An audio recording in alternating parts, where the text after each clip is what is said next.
Hello, QDT family, ladies and gentlemen. Today's video is entitled When Machine Learning Fails.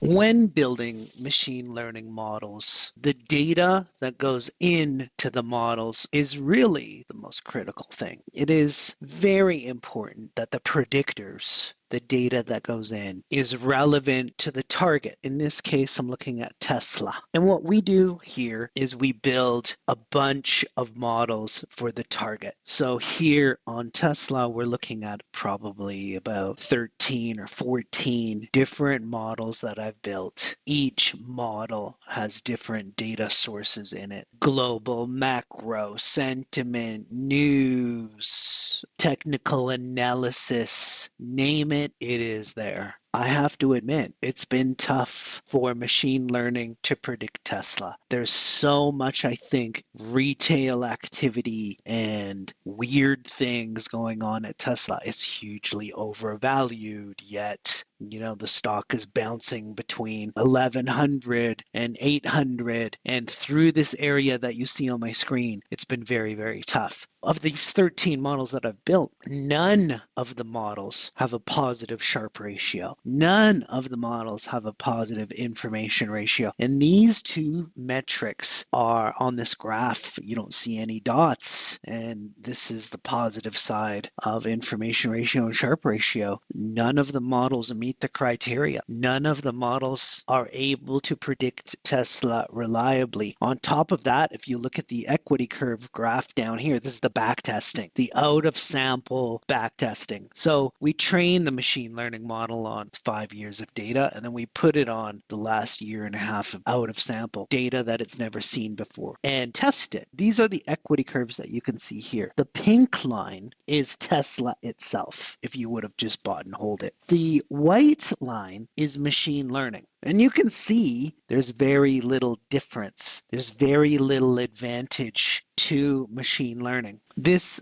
Tesla has been notoriously difficult to predict. So we have another approach that we can take.